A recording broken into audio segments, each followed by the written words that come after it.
The storm came down hard on the mountains that night. Rain turned to sleet, then to snow, and sat by his fire with a book he was not really reading. The cabin creaked in the wind. He had lived here for 3 years now, alone, and he had learned to love the quiet.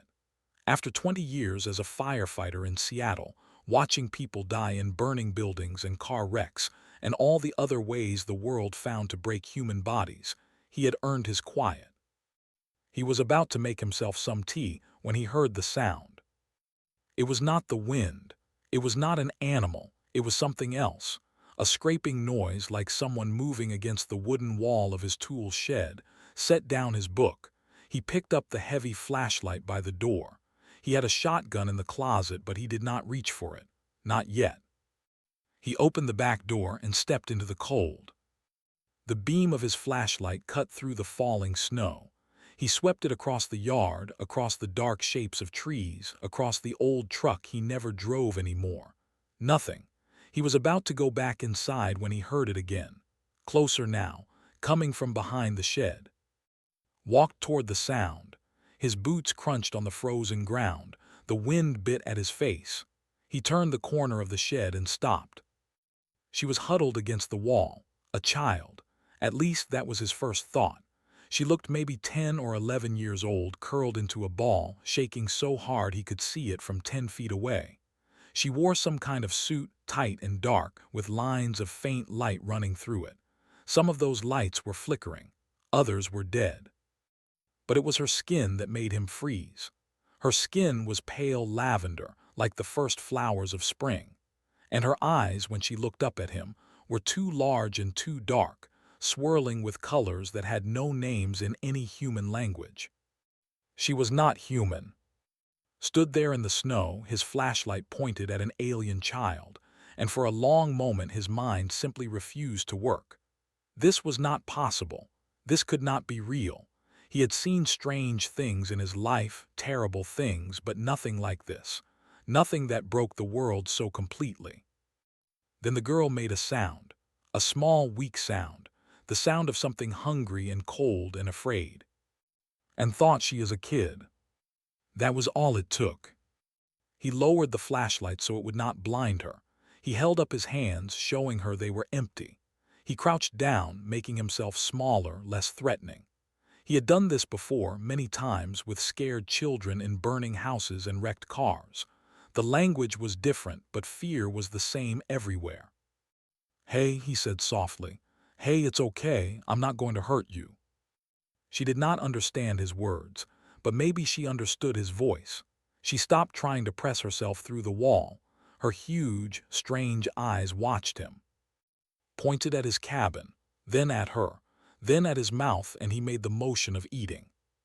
Food, warm, safe. The girl hesitated. She looked at the dark forest behind her, then at the human in front of her. She was shaking badly now. Her suit flickered again and realized that whatever technology kept her warm was failing. She would freeze out here. She would die. He held out his hand. She took it. Her fingers were cold and thin, with an extra joint that felt strange against his palm. He led her slowly toward the cabin, through the back door, into the warmth. She flinched at the light inside but did not pull away. Sat her down at his kitchen table. He moved slowly, always letting her see what he was doing. He went to the stove. He had made beef stew that morning, a big pot of it, and there was plenty left. He heated a bowl and set it in front of her with a spoon. She sniffed it, her nose wrinkled. She looked at him with something like suspicion. Picked up his own spoon. He took a bite from the pot, chewed, swallowed. He smiled and rubbed his stomach. The girl watched him.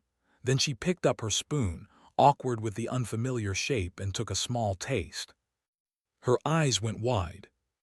She ate 3 bowls. She ate so fast that worried she would make herself sick. He gave her water and she drank that too, and when she finally stopped eating, she sat back in her chair and looked at him with an expression he could not read. Gratitude, maybe, or confusion, or both. She touched her chest and made a sound. It sounded like, or close enough. Touched his own chest. She tried to say it, close enough. He smiled. She almost smiled back. Her eyes were heavy now. The warmth and the food had done their work, led her to the couch. He gave her a blanket and a pillow. She curled up immediately, clutching the pillow like something precious, and within minutes she was asleep. Stood there watching her for a long time. He did not know what she was.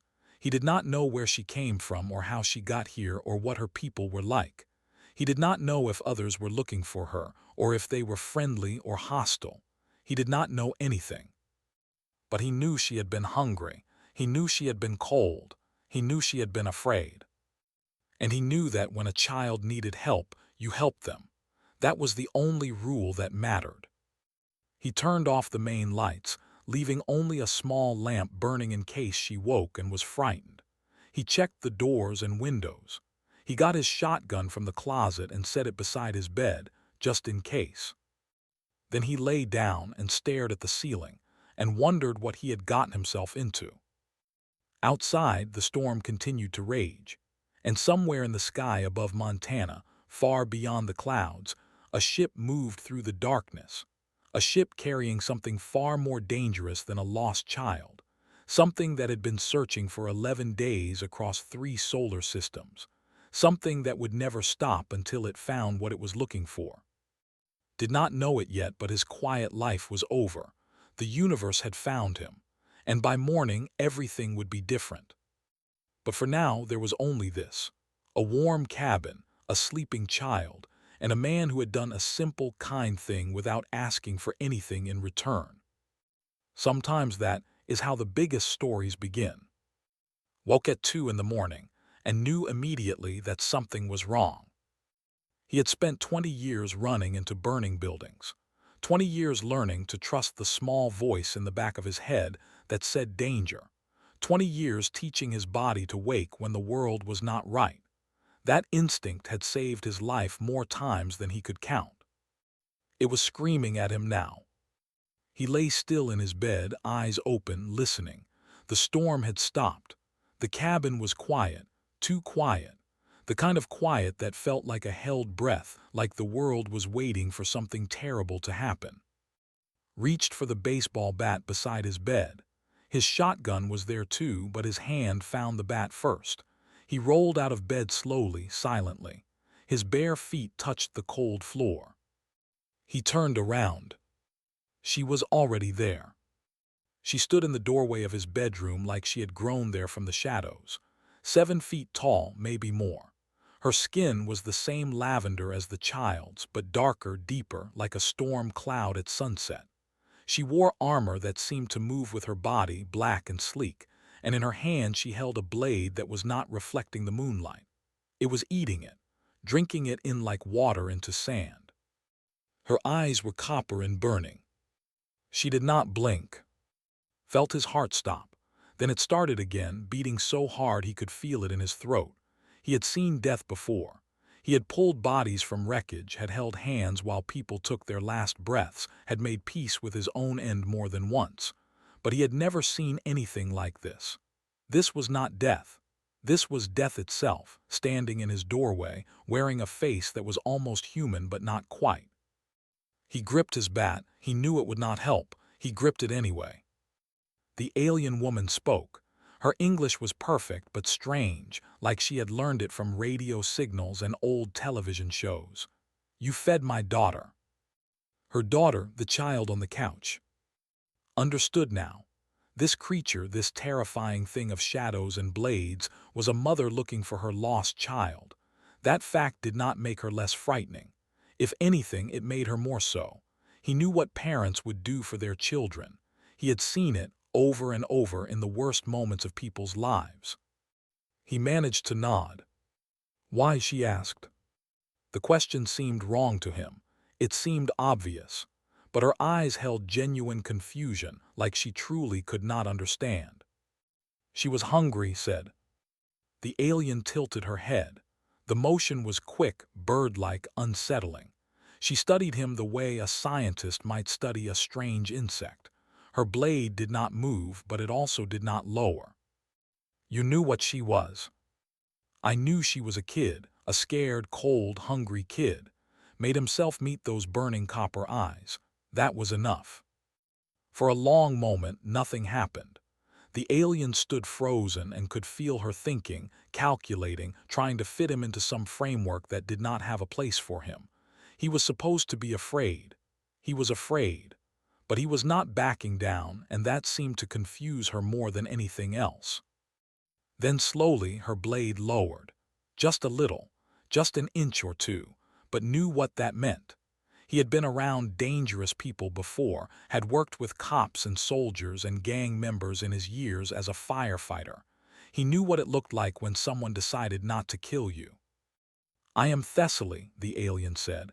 The name sounded like wind through dead leaves. "My daughter was taken from me 11 days ago. The beings who took her are called traffickers. They steal children of valuable targets and use them as leverage, as threats, as merchandise." Merchandise, the word made sick. "I have followed them across 3 of your star systems," Thessaly continued. "I have killed 9 of them. Their ship crashed in these mountains 2 days ago. I have been hunting the survivors, ending them one by one, tracking my daughter's signal to this place." "Is she okay?" asked. The suit she was wearing, it looked like it was breaking down. Thessaly's expression flickered. Something almost human passed across her face before vanishing. Her suit's heating system was damaged. She would have died of cold within hours if you had not brought her inside. Thought about the child sleeping on his couch, about how close she had come to dying in the snow behind his shed. His hands tightened on the bat. "The traffickers," he said. "You said there were survivors." "2 remain, mercenaries, warrior caste, bred for violence." Thessaly's blade rose slightly and realized she was not threatening him. She was preparing. "They are tracking my daughter's signal as I tracked it. They will come here tonight, within hours." Looked at his bedroom window, at the darkness outside, at the snow that was starting to fall again. "Why are you telling me this?" "Because you will not survive their arrival." Thessaly said it like a simple fact, like telling him the time or the weather. "You should take my daughter and run. I will hold them here. When they are dead, I will find you." "And if they kill you instead?" Thessaly almost smiled. It was not a warm expression. "They will not." Set down the baseball bat. He walked past the alien assassin and she let him pass, and he went to the closet where he kept his shotgun. He took it out. He checked that it was loaded. He grabbed a box of shells. Thessaly watched him with those burning eyes. "What are you doing?" "Getting ready." "You cannot fight warriors. You are human. You are fragile. You will die." Walked back toward her. He stopped a few feet away, close enough that she could kill him in half a second if she chose. He looked up at her, this creature from another world, this mother who had crossed star systems to find her daughter. "Maybe," he said, "but I'm not running and I'm not letting you fight alone." Thessaly stared at him. For the first time since she appeared, she looked genuinely confused. "Why?" "Because there's a kid in my living room who needs her mother. And if I can help make sure she gets to keep her mother, then that's what I'm going to do." Thessaly was silent for a long time. Outside, the wind picked up. Somewhere in the darkness, 2 killers were moving closer. "You are strange," she finally said. "Yeah," checked his shotgun one more time. "I've been told that before." He did not see the way Thessaly looked at him as he walked toward the living room to check on. He did not see the uncertainty in her eyes, or the small crack forming in the walls she had built around herself over decades of killing. He just knew there was a fight coming, and he intended to win it. They came at 4 in the morning. Had spent the hours before their arrival learning things he never wanted to know. Thessaly told him about the galaxy beyond Earth, about the hundreds of species that lived among the stars, trading and fighting and building empires while humanity looked up at the night sky and wondered if they were alone. About her people, who had turned assassination into an art form. About the warriors with armored bodies and thermal vision and a culture built entirely on violence. "They see heat," Thessaly explained. Your body temperature makes you visible to them in complete darkness. They are strong enough to tear through your walls like paper. Their armor will stop most of your primitive weapons. Most asked. Their joints are weak points. The neck, the knees, the connection points of their limbs. A blade can find those places. Perhaps your weapon as well if you are close enough. Close enough. That meant getting within arm's reach of something that could rip him in half. Checked his shotgun again. He had done harder things. Thessaly moved to the basement. The girl was still asleep, her suit's emergency systems keeping her unconscious and safe. Watched Thessaly carry her down the stairs with a gentleness that seemed impossible for something so deadly. When she came back up, her face was a mask again. They waited. The first sign was the silence. The night creatures stopped making sounds. The wind seemed to hold its breath, felt the hair on his arms stand up. "They are here," Thessaly whispered. She vanished, did not see where she went. One moment she was beside him, and the next moment she was simply gone, melted into the shadows like she had never existed. Moved to the back of the cabin near the kitchen. His plan was simple: stay alive, protect the basement door, do not die. The back door exploded inward. The warrior that came through was the stuff of nightmares. 8 feet tall, covered in black armor that looked like the shell of some giant beetle. Its head was triangular, with mandibles that clicked and ground together. Its eyes were clusters of red light that swept the room. Those eyes found. The creature made a sound that might have been laughter. It started toward him. Raised his shotgun and fired. The blast hit the square in the chest. The creature staggered back 1 step, 2 steps. Then it straightened up and kept coming. Pumped another shell into the chamber. He fired again. This time he aimed lower at the joint where the creature's leg met its body. The screamed, a horrible grinding shriek, and its leg buckled. But it did not fall. It lunged forward, one massive arm swinging towards head. He ducked. The arm passed so close he felt the wind of it. He came up inside the creature's reach, too close for it to swing at him effectively. He jammed the barrel of his shotgun against the soft tissue under the mandibles and pulled the trigger. The creature's head came apart. Stood there covered in something that was not blood but served the same purpose, breathing hard. The collapsed. It did not move again. From somewhere else in the cabin he heard fighting, the crash of furniture, the sound of that strange blade cutting through air and armor, a scream that was not human. He moved toward the sound. The second had found Thessaly, or she had found it. They were fighting in the living room, moving so fast that could barely track them. Thessaly was a blur of shadow and steel, her blade leaving trails of darkness in the air. That was slower but stronger, its armored fists smashing through everything they touched. Watched for an opening, he found one. That had its back to him. Thessaly was pressed against the far wall, bleeding from a wound on her arm. The creature raised both fists for a killing blow. Charged. He hit the from behind, driving his shoulder into the small of its back. It was like hitting a car. The impact sent pain screaming through his body, but the creature stumbled forward off balance, and Thessaly's blade found the gap at the base of its skull. The fell too.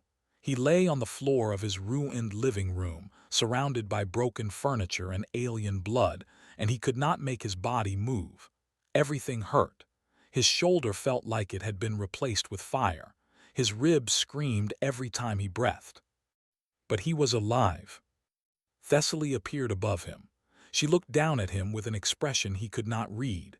There was blood on her face, her own blood, purple and dark. Her arm hung at an angle that suggested serious damage. "You should not have done that," she said. "Did it work?" "Yes." "Then I should have done it."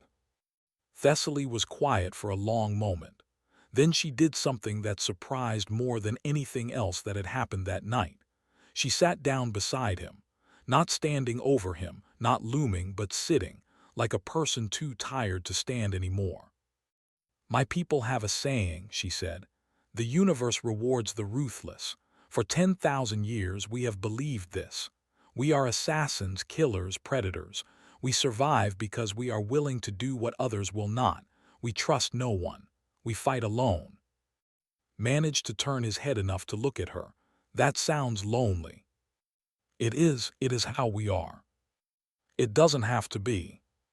Thessaly looked at him, those copper eyes still burning but different somehow, confused in a way that seemed new to her. You are a strange species, she said. Fragile bodies, short lives, no natural weapons. Your people cannot even agree on basic things. You fight among yourselves constantly. Yeah, we're a mess. And yet you fought. You took injuries that should have stopped you. You threw yourself at a creature that could have killed you with one blow. For what? For a child you do not know, for an assassin who threatened your life.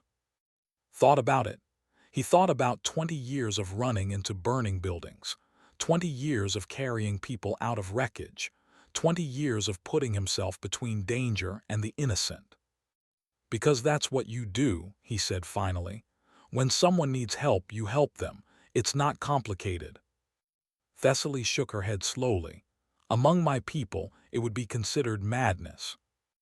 Maybe your people need to try a little madness. Thessaly made a sound that might have been a laugh. It was hard to tell. Then she stood and offered her uninjured hand. Come, she said. We should see to our wounds, and I should check on my daughter. Let her pull him up. His body screamed in protest, but he made it to his feet. The cabin was destroyed. There were 2 dead aliens on his floor. His shoulder was probably dislocated. And somewhere in the basement, a little girl was sleeping through the worst night of her life. But they were alive, all 3 of them. Sometimes that was enough. Morning came slowly to the mountains. Sat at his kitchen table with his arm in a makeshift sling and bruises covering half his body. Thessaly had fixed his shoulder during the night, popping it back into place with a quick, efficient motion that hurt more than anything that had done to him. She had also sealed his wounds with something from a small kit she carried, some kind of gel that hardened into a second skin. He did not ask what it was made of. He was not sure he wanted to know. The 2 dead were gone. Thessaly had dragged them outside and done something to them, something that left nothing behind but ash and a strange smell in the air. Had not watched. He had focused on making breakfast instead. Now he was making eggs, enough for 3. Thessaly sat across from him, her injured arm already healing at a rate that should have been impossible. Sat beside her mother, awake now, eating toast with an intensity that suggested she had never tasted bread before. She kept glancing at, then at her mother, then back at. She said something in her own language. Thessaly replied. They went back and forth for a minute, quick and musical, and then Thessaly turned too. She wants to know why you helped her. Tell her what I told you. She was hungry. Thessaly translated, made a face, confused, and asked another question. She wants to know what you wanted in return. Nothing. More translation, more confusion. Spoke for a long time, gesturing with her small hands, and Thessaly's expression grew strange as she listened. She says that among our people nothing is given freely. Everything is exchange. When someone gives you something, you owe them something back. She wants to know what she owes you. Set down his spatula. He walked over to the table and crouched down so he was at eye level. The little girl watched him with those 2 large eyes, wary but curious. Tell her this, said. Tell her that sometimes people just help each other because it's the right thing to do. No payment, no debt, just kindness. Thessaly translated. His face went through several expressions that could not read. Then she said something very quiet, almost a whisper. She says she does not understand, Thessaly said, but she thinks she would like to. Smiled, that's a good start. He went back to making eggs. They ate together, the 3 of them, in a ruined kitchen with broken windows and bloodstains on the floor. It was strange and awkward and nothing like had imagined his morning would be. but there was also something peaceful about it, something almost normal. After the meal, Thessaly spoke again. Her voice was formal now, stiff in a way that suggested ritual. "Among my people," she said, "a life debt is the most sacred bond. You preserved my bloodline, you bled for my daughter. By the ancient laws of I owe you a service equal to what you have given." Shook his head. "I already told you I don't want." "It is not about what you want," Thessaly cut him off. "It is about balance, about honor. You have done something that cannot go unanswered." She stood, and even injured, even tired, she was still the most dangerous thing had ever seen. "I am Thessaly. I have ended the lives of senators, crime lords, military commanders. I once killed a planetary governor in his own palace, surrounded by 100 guards. My skills are considerable. Name your enemy, human. Name anyone who has wronged you. They will cease to exist." Stared at her, she was completely serious. "Lady, I don't have enemies, not like that. Everyone has enemies. I'm a retired firefighter. I live in the woods. My biggest enemy is the guy who assessed my property taxes too high last year, and I'm not going to have you kill him." Thessaly frowned. The expression looked strange on her, like she was not used to being confused this often. "Then what do you want?"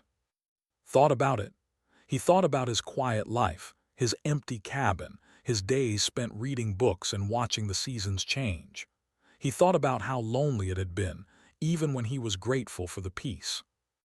"I don't know," he said honestly. "I didn't help because I wanted something. I helped her because she needed help, that's all." Thessaly sat back down. She looked at her daughter, then at her daughter again. She spoke too in their language, and the little girl responded with enthusiasm, practically bouncing in her seat. Thessaly's expression flickered. Something cracked in her armor just for a moment. "My daughter says she likes it here. She says your food is good and your house is warm and you are kind." A pause. "She asks if we can stay."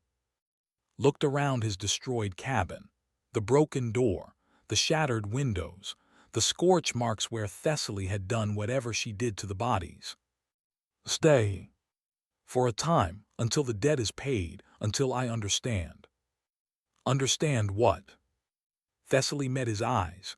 For the first time she looked uncertain, vulnerable, almost human. "You," she said, "your people, this thing you did, this kindness without expectation. It does not fit into any category I know. It breaks the rules I have lived by for 40 years. She looked at her daughter, who was eating a second piece of toast and getting crumbs everywhere. "I need to understand it, for her sake, if not my own." Was quiet for a long moment. A smart man would say no. A smart man would remember that this woman was an assassin, a killer, something dangerous beyond measure. A smart man would realize that getting involved with aliens and galactic politics and whatever else was out there could only end badly. Had never been particularly smart. "I've got a guest room," he said. "It needs some work, but it's livable, and can take the couch until we figure something better out." He looked at Thessaly. "But one of you is helping me fix that door, and the windows, and probably the whole kitchen at this point." Thessaly blinked. "You are agreeing." "I'm saying you can stay for a while. We'll figure out the rest as we go." Said something excited. Thessaly translated automatically. "She wants to know if you will make more of the soup." Laughed. It hurt his ribs, but he laughed anyway. "Yeah," he said, "I can make more soup." Outside, the sun was rising over the mountains. Somewhere out there, in the vast darkness between stars, forces were moving. Intelligence agencies were noticing that one of the most dangerous assassins in the galaxy had gone quiet. Questions were being asked. Searches were beginning. But here, in a broken cabin in Montana, a human and two aliens were eating breakfast together. A little girl was learning to smile again. A mother was learning that the universe might have more to offer than blood and contracts and the cold equations of survival. And a retired firefighter was learning that sometimes the kindest thing you can do is simply open your door. The debt would be paid. Thessaly would make sure of that. But maybe, just maybe, the payment would not be what she expected. 3 months passed. The cabin was rebuilt, not just fixed but improved. Thessaly had access to materials and tools that should not have existed on Earth, and she used them to repair the damage from that night. The walls were stronger now. The windows were made of something that looked like glass but could stop a bullet. The heating system worked better than any technology had ever seen. Learned English. She learned it fast, the way children learn everything, soaking up words like a sponge. Within weeks she was speaking in full sentences. Within 2 months she was reading books, asking questions about everything, wanting to understand this strange world she had landed on. She also taught her language. He was slower than she was, stumbling over sounds his throat was not designed to make, but he kept trying. Thessaly watched these lessons with an expression was learning to recognize. It was the face she made when something did not fit her understanding of the universe. She made that face a lot now. Had started teaching about Earth, about plants and animals and seasons, about history and music and the way humans lived. She was fascinated by all of it. She followed him around the property, helping in the garden, asking why the sky changed colors at sunset, why birds sang in the morning, why humans kept pets. We like company, explained. We like having things to take care of. Even things that cannot help you. Especially those things. Thought about this for a long time. Then she found a wounded bird in the woods, its wing broken, and brought it to in cupped hands. He showed her how to make a splint, how to feed it, how to keep it warm until it healed. When the bird flew away 3 weeks later, cried, "Happy tears," she said. She did not know those existed before Earth. Thessaly watched all of this. She said little but could see her thinking, processing, trying to fit what she saw into categories that had no room for it. One night when was asleep and the Montana stars blazed overhead, Thessaly came to sit beside on the porch. She had done this before, but tonight felt different. Tonight she seemed ready to talk. "I have killed 217 people," she said. The words came out flat, factual, like she was reading from a list. Contract work, political targets, business rivals, threats to powerful people. I have never lost a target. I have never failed an assignment. Waited. Among my people I am respected, feared. I have status and wealth and power. By every measure that matters in the hierarchy I am successful." She paused. "I have also been alone for most of my life. I have trusted no one, relied on no one. I raised my daughter to be the same way, to need nothing, to expect nothing from others." That sounds hard. It is how we survive. Thessaly was quiet for a moment. "But watching you, watching how you live, I have begun to wonder if survival is enough." Looked at her. Her profile against the stars was sharp and strange and beautiful in a way that was not quite human. "What do you mean?" "You have nothing by our standards, a small shelter, simple tools, no weapons worth mentioning, no wealth, no power. You live on a planet that does not even know the rest of the galaxy exists." She turned to face him. "And yet you are not afraid. You are not suspicious of everyone around you. You helped my daughter without calculating what you could gain. You fought beside me without demanding payment." "That's just what you do." "That is what you keep saying, and I keep not understanding." Thessaly shook her head. "But understands, I see it in her. She is changing. She laughs now. She cries when birds fly away. She asked me yesterday why we do not stay here forever." "What did you tell her?" "I told her that home is where your people are." Thessaly paused. "She said her people are here, you and me, the three of us." Felt something shift in his chest, something he had not felt in a long time. "They have a saying," Thessaly continued. "The universe rewards the ruthless. For 10,000 years we have believed this, but your species makes me think there might be another way." She met his eyes, those copper depths that had once seemed so alien. "You are kind without reason. You form bonds with everything around you. You find broken things, and instead of using them or discarding them, you try to fix them." We have a lot of broken things, said. Practice, I guess. Perhaps. Thessaly was quiet for a long moment. Then she said something that surprised him. The galaxy is watching Earth now. My people, others like them. When an assassin of my standing goes quiet, questions are asked. They know I came here. They do not know why I stayed. Is that dangerous? Perhaps, perhaps not. Thessaly looked up at the stars. But I find myself thinking that they should know. The galaxy should know about your species, not because of your technology, which is primitive, not because of your resources, which are unremarkable, but because of this thing you do, this kindness without calculation. She stood. She looked down at with an expression he had never seen on her before.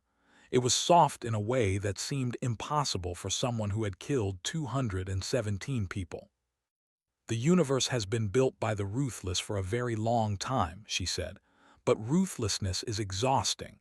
It leaves you alone and cold and afraid, surrounded by enemies, trusting no one. Perhaps the universe is ready for something else. She turned toward the door. Perhaps the universe is ready for humanity. Sat on the porch for a long time after she went inside. He thought about everything that had happened. The storm, the child, the assassin in his bedroom, the fight in his living room, the 3 months of breakfasts and language lessons and walking in the woods. He thought about a bowl of soup, given to a hungry child without expectation of return. Such a small thing, such a simple thing, the kind of thing humans did every day without thinking about it. But maybe that was the point. Maybe humanity's greatest gift was not any grand technology or achievement. Maybe it was the 1,000 small kindnesses, the helping hands, the open doors, the bowls of soup given to strangers in the cold. Maybe that was what the universe needed. Inside the cabin was sleeping peacefully for the first time in years. Thessaly was standing guard, but also new, standing home. A killer learning to be something else. A mother remembering what it meant to hope. And somewhere in the galaxy, forces were stirring. Eyes were turning toward a small blue planet on the edge of an unremarkable arm of an unremarkable galaxy. Questions were being asked about the humans who lived there, about their strange customs and stranger hearts. The answers would take time, but they would come. Because humanity had something the galaxy had forgotten. Humanity had kindness, stubborn, unreasonable, defiant kindness. And in a universe built by the ruthless, that was the most powerful weapon of all. Smiled at the stars, then he went inside to make some tea. Tomorrow there would be more lessons, more conversations, more small moments of connection between worlds. It was, he thought, a good way to live. And maybe, just maybe, it was a good way to change the universe.